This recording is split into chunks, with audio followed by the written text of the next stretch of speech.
जय हिंद दोस्तों, कैसे हैं आप सब। आई होप आप लोग अच्छे होंगे। तो हम लोग पढ़ रहे थे सिंपल इंटरेस्ट। सिंपल इंटरेस्ट होता क्या है, एग्जाम के पॉइंट ऑफ व्यू से कितना इंपॉर्टेंट है, किस प्रकार के क्वेश्चन गिरते हैं, प्रीवियस ईयर का क्वेश्चन कैसा है, प्रेजेंट में कैसा क्वेश्चन आ सकता है, ये सब चीज़ हम लोग देखेंगे। तो हम लोग पिछले 2 वीडियो पढ़ चुके हैं। सिंपल इंटरेस्ट का एक इंट्रो पढ़े हैं, दूसरा का पढ़े हैं हल्का फुल्का क्वेश्चन छोटा मोटा, जिससे आपको काफ़ी अच्छी तरह से इंपैक्ट दिमाग पर हो जाए कि सिंपल इंटरेस्ट होता क्या है।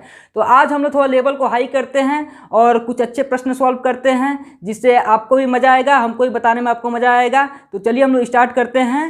क्वेश्चन आपके सामने बोर्ड पे है, देखिए, देख के उसको बनाने की कोशिश कीजिए। क्वेश्चन दिया हुआ है, किसी धनराशि पर 10 वर्ष बाद साधारण ब्याज जो कि है 600 रुपया होता है। कोई धनराशि है, उस पर 10 वर्ष बाद साधारण ब्याज आपको 600 रुपया मिलता है।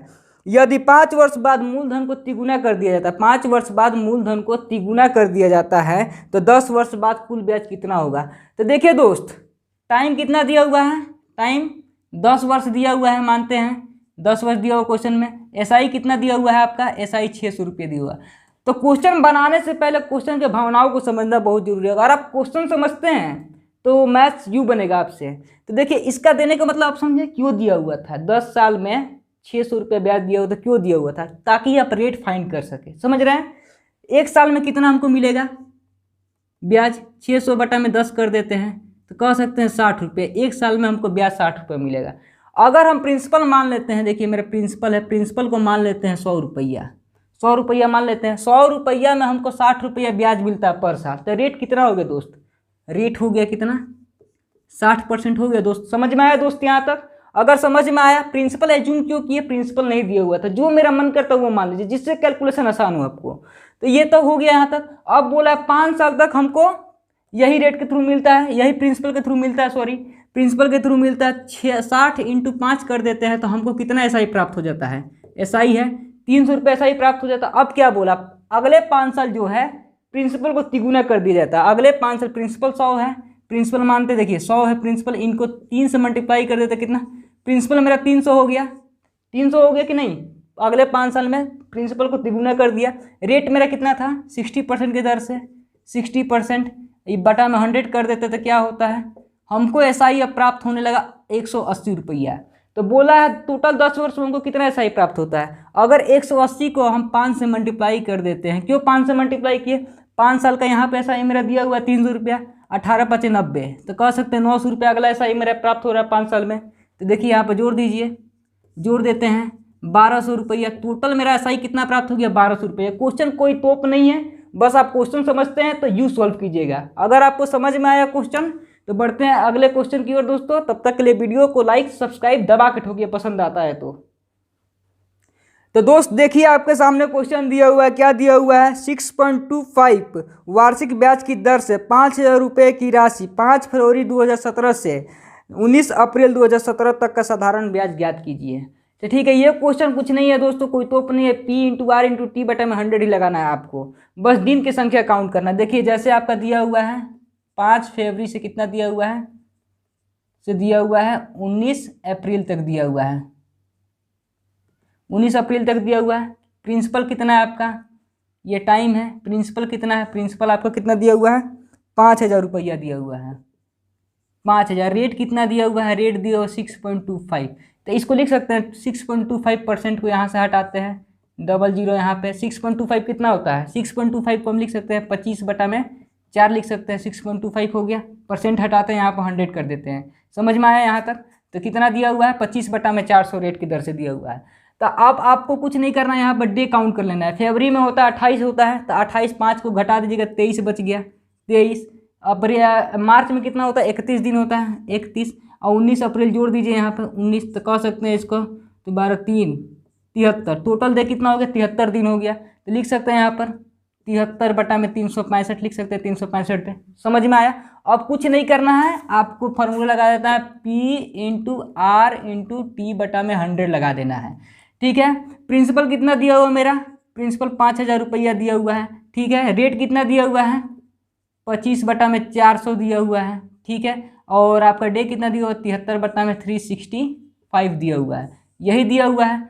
ये 00, ये 00 खत्म हो गया। ठीक है, यहाँ तो समझ में आया। 5 × 5 = 25, 5 × 7 = 35 है। ठीक है। अब 5 × 3 = 15, ये 73 से ये 73 खत्म हो गया। समझ में आया आपको यहाँ तक। अब आप देखिए यहाँ पर काट दीजिए 2 से, यहाँ पर काट दीजिए, आपका कितना हो जाएगा 25 से, 25 बचे 125, 125 बटा में 2 कीजिएगा तो 62.5, ये आपका उत्तर है 62.5, जो कि मेरा ब्याज प्राप्त होता है। अगर आपको क्वेश्चन समझ में आया दोस्तों तो चैनल को सपोर्ट कीजिए, वीडियो को सपोर्ट कीजिए, लाइक एंड सब्सक्राइब दबा के ठोकिए। चलिए बढ़ते नेक्स्ट क्वेश्चन की ओर। हाँ तो दोस्तों क्वेश्चन आपके सामने बोर्ड पर देखिए, वीडियो को पॉज करके बनाने का कोशिश कीजिए, क्वेश्चन के भावनाओं को समझिए। क्वेश्चन क्या कहता है, तो क्वेश्चन बोला अक्षय 2 वर्षों के लिए 6% वार्षिक ब्याज की दर से 3000 रुपया उधार लेता है और समान राशि को दो साल के लिए 9% वार्षिक साधारण ब्याज से अपने दोस्त को उधार दे देता है। तो बोला अक्षय को 1 साल में कितना लाभ हुआ। तो आपको एक चीज़ समझना था, इसमें एसआई में होता है प्रत्येक वर्ष हमको ब्याज समान मिलता है। जैसे हम कह सकते हैं ये 100 रुपया है, रेट मेरा 5% की दर से 2 साल के लिए कितना एसआई प्राप्त होगा, इंटू 100 से कर दीजिए, काट दीजिए, आपको समझ गया। प्रिंसिपल रेट टाइम बटा 100 एसआई का फॉर्मूला होता है। तो आप कह सकते हैं कि हमको 10 रुपया 2 साल में ब्याज प्राप्त हो रहा है। तो 1 साल में कितना हो रहा है, 2 साल में 10 हो रहा है, तो 1 साल में कितना हो जाएगा, 1 साल में 5 होगा। तो मतलब हर साल हमको 3 साल भी करते तो हमको 15 प्राप्त होता है, मतलब बराबर एसआई प्राप्त होता है हर साल। तो देखिए इसमें कुछ नहीं करना है, आपका प्रिंसिपल कितना दिया हुआ है, प्रिंसिपल दिया हुआ है 3000 रुपया अक्षय लेता है, ठीक है।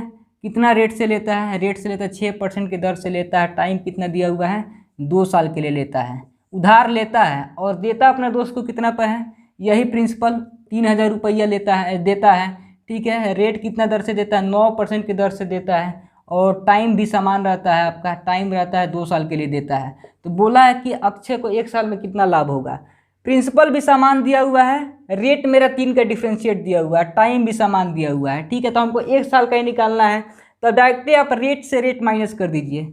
देखिए प्रिंसिपल कितना दिया हुआ था, 3000 रुपया, रेट 9 में से अगर 6 को घटा देते हैं रेट 3 आ गया। टाइम हमको 1 ही साल का ज्ञात करना था, 1 साल ले लीजिए, टाइम बटा 100 कर दीजिए, यहाँ से ये यहाँ से ये, तो कह सकते हैं 30 × 90, यानी कह सकते हैं 90 रुपया अक्षय को 1 साल में लाभ होगा। उधार लिया था 6% दर से, दोस्त को देता है कितने 9% की दर से, तो उसको 90 रुपया कमाता है 1 साल में, समझ रहे हैं। तो 2 साल में 180 रुपया कमाएगा। अगर आपको क्वेश्चन समझ में आया, बताने की तकनीक समझ में आए तो वीडियो को सपोर्ट करते रहिए दोस्तों, लाइक एंड सब्सक्राइब दबा के ठोकिए। तो चलिए बढ़ते हैं अगले क्वेश्चन की ओर। हाँ तो दोस्तों क्वेश्चन आपके सामने बोर्ड पे है, वीडियो को पॉज कीजिए, पॉज करके बनाइए, क्वेश्चन की भावनाओं को समझिए।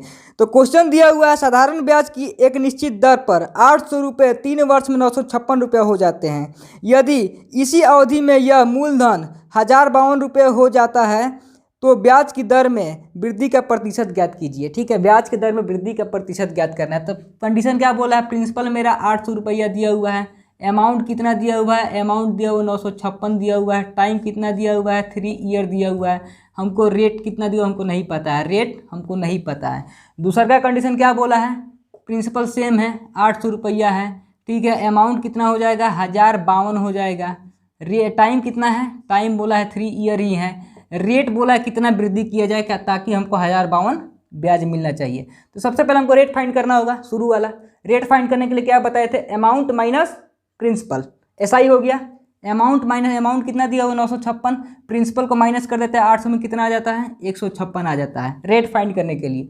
इंटू 100 बताए थे पिछले वीडियो में, 100 बटा में क्या है प्रिंसिपल 800 दिया हुआ है, इंटू टाइम 3 दिया हुआ है। तो आप इसको काटिए, 3 × 5 = 15, 3 दूना के 6, यहाँ से ये 0, यहाँ से ये 0 कट गया, यहाँ पर हो गया 26, यहाँ पर हो गया 4, इसको काटिएगा तो 6.5। मतलब रेट मेरा कितना दिया हुआ है शुरू में, प्रेजेंट में रेट दिया हुआ है 6.5 दिया हुआ है। यहाँ तक समझ में आया। अब देखिए रेट में कितना वृद्धि किया जाए ताकि मेरा 1052 आना चाहिए, ठीक है। यहाँ पर भी देखिए, यहाँ पर रेट निकाल लीजिए क्या होता है। यहाँ पर रेट निकलने के लिए क्या हो जाएगा, यहाँ पर 252 इंटू 100 800 इंटू 3, यहाँ तक कर सकते हैं। अमाउंट में से प्रिंसिपल को घटाते हैं, 252 हो गया। सेम यही स्टेप फॉलो करना है। अब इसको काटिए, ये से ये कट गया, यहाँ से कट गया 3 × 8 = 24, 3 × 4 = 12, यहाँ पर काटते हैं आप कितना से 4 दूना के 8, 4 दूना के 8, 4 एकम 4, यहाँ पर लिख सकते हैं, कह सकते हैं 10.5। रेट कितना आ गया 10.5 आ गया। अगर 10.5 में से 6.5 को घटाते हैं, देखिए कितना आ जाता है 10.5, 6.5 को घटाते हैं 0, यहाँ पर 4। तो कह सकते हैं रेट में अगर हम 4 का वृद्धि कर देते हैं तो मेरा जाके यहाँ पर आ जाएगा 1052, 800 रुपया पर हमको ब्याज मिलेगा। और अमाउंट हो जाएगा मेरा 1052। अगर आपको समझ में आता है बताने का तकनीक, बनाने का तरीका समझ में आता है तो वीडियो को लाइक एंड सब्सक्राइब दबा के ठोकिए दोस्तों। क्वेश्चन का बस भावनाओं को समझिए, मैथ्स बहुत ही आसान होता है दोस्त, समझे। तो चलिए बढ़ते हैं अगले क्वेश्चन की ओर। हाँ तो दोस्त क्वेश्चन आपके सामने दिया हुआ बोर्ड पर, वीडियो को पॉज कीजिए, पॉज करके बनाने का प्रयास कीजिए। क्वेश्चन बनाने से पहले क्वेश्चन की भावनाओं को समझिए। तो क्वेश्चन बोला 26,000 को इस प्रकार दो राशियों में विभाजित किया जाता है। दो राशि में विभाजित किया जाता है कि एक भाग को 10% की दर से 5 वर्षों का साधारण ब्याज, दूसरे भाग में 9% की दर से 6 वर्षों का साधारण ब्याज बराबर दिया हुआ है। ठीक है, बराबर दिया हुआ है। तो बोला है 10% की दर से 5 वर्षों में निवेश किया गया राशि क्या होगी। ठीक है, तो देखिए दो भाग में हमको डिवाइड करना है। ये पहला भाग हो गया, ये दूसरा का भाग हो गया, सेकेंड भाग, ये फर्स्ट भाग हो गया। पहला भाग में क्या बोला है 10% की दर से, 10% की दर से 5 साल के लिए बोला है। दूसरा में क्या बोला है, बोला 9% की दर से 6 वर्ष बोला है। दोनों का हमको साधारण ब्याज बराबर मिल रहा है, बराबर मिल रहा है यानी हम 0 लिख सकते हैं, दोनों का बराबर हो गया। ठीक है, तो ये कितना हो गया 54 हो गया, ये कितना हो गया मेरा 50 हो गया। अगर इधर करते हैं क्रॉस मल्टी मिक्सचर एलिगेशन तो ये हो गया 54, ये हो गया 50 आपका। तो इसको काटिएगा तो ये 27 हो गया, ये 25 हो गया। तो पहला भाग मेरा 27 10% की दर से 5 वर्ष के लिए, दूसरा का भाग हो गया 25 9% की दर से 6 वर्ष के लिए। हमको फाइंड क्या करना था, इस भाग को करना था, इस भाग को करना था, यानी 27 लिख सकते हैं। 27 बटा में कितना हो जाता है 25 7 5 बार 52 हो जाता है। टोटल राशि मेरा कितना दिया हुआ था 26,000। इसी को ना हम दो पार्ट में डिवाइड किए थे। ठीक है, 26,000 मान लीजिए, यहाँ से करिएगा 13 चौके 52, 13 दूना का 26। ठीक है, यहाँ पर 4 5 20, यहाँ पर 4 5 20 500, 27 5 कितना होता है 135, 135 डबल जीरो है, डबल जीरो बैठा दीजिए। तो अगर आपको समझ में आया ये ट्रिक धांसू एवं बिंदास ट्रिक था मिक्सचर एंड एलिगेशन का। अगर आप लोगों ने मिक्सचर एंड एलिगेशन नहीं देखा तो जाइए देखिए, वहाँ पर मिक्सचर एलिगेशन मेथड जो क्वेश्चन को सरल बनाता है। तब तक के लिए पढ़ते रहिए, आबाद रहिए। जय हिंद दोस्तों, मिलते हैं अगले वीडियो में।